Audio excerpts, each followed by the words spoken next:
Hey, and welcome back. If you've been following along on this playlist, you are starting to learn how to put a set of documents together in Revit. So now let's talk about line weights and dimensions.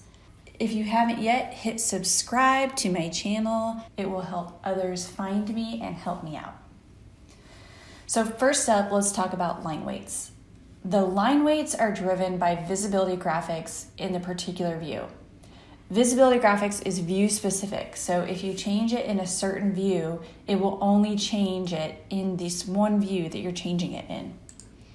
So let's take a look at visibility graphics, but before I do, you can see that it's really hard to see line weights. Everything looks the same right now. That is because I have thin lines turned on. Up in the quick access toolbar, there is a tool that is blue, you can see, so it's on. That's thin lines. If I click that, you can see now the line weights are showing up. And so you can see the walls kind of went really dark. And you can also see that this door that I'm zoomed in on already has a couple line weights associated with it. The door swing is pretty light and the door panel is pretty dark. So I'm going to open up visibility graphics. So over in the properties, or you can hit VV or VG on your keyboard or keyboard shortcut. So now the visibility graphics or the line weights are driven by category. So I'm going to go to door and expand doors. So we have a category and then we have subcategories. So there's quite a bit of options here for doors.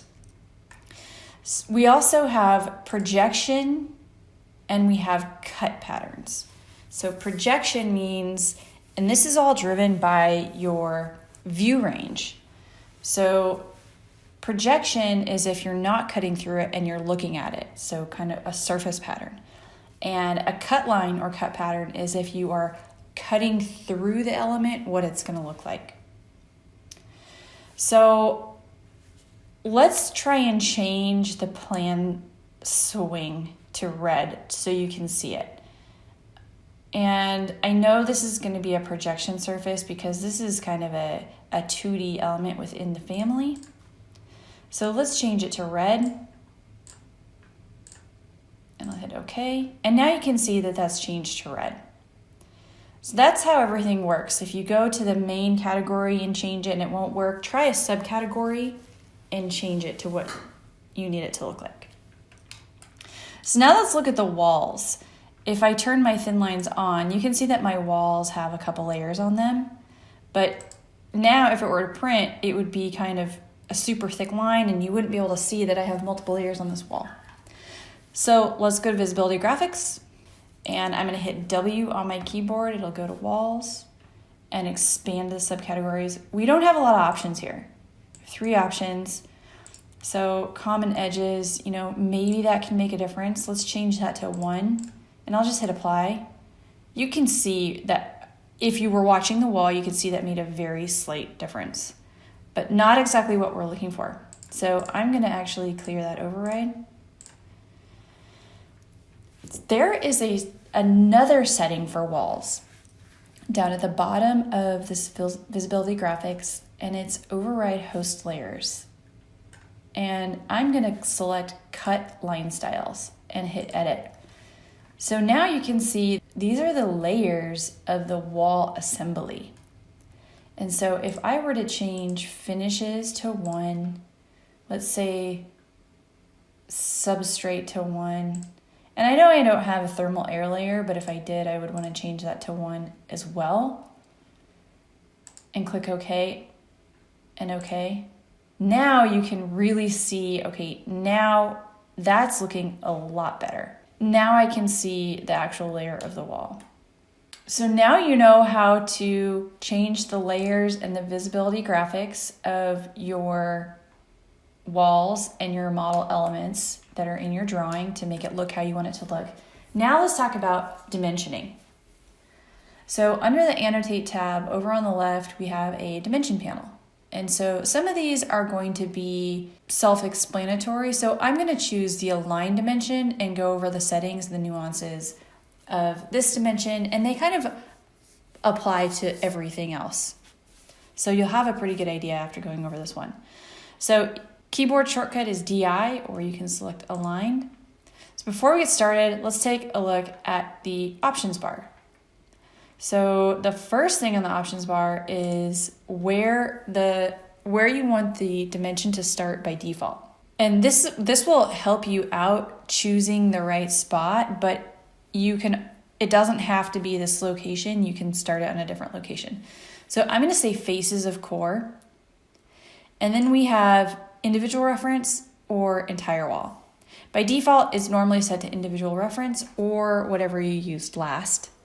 So I'm going to start and show you what it looks like with entire walls. So entire walls just means you can pick the one wall and the dimension for it will populate. So that's kind of cool. It might help you out in certain cases, but in certain cases it may not go to exactly where you want it to go. So now let's go to individual references. So now this is where you want to place it everywhere you want it to place. So let's say it's kind of defaulting to that face of that core. I don't want it to do that. So I'm going to hover over where I want the dimension to go and press tab on my keyboard until it highlights in blue where I want to pick. I want to pick that. So that looks good. Same thing again. If I just need to hover your mouse over where you want the dimension to go and then click. So I'm just single clicking here. So click. And then to end the dimension, you want to hover your mouse over somewhere where it won't pick anything and then click again. And you can also see that it's snapping for me at a good dimension away from the other one. You can see there's kind of a light blue line there, and I'm going to click. And there I have it. So a couple of things. We have 2 blue dots on this witness line.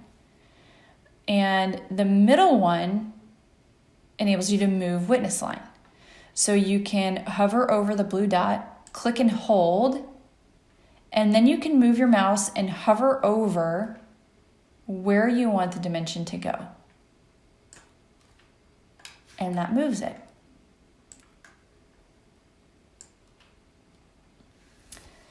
I'm going to hit escape twice on my keyboard. Let's say I want to add to this dimension string. I want to continue it down the line, but I don't want a new one. I want this to all be one so they're all connected.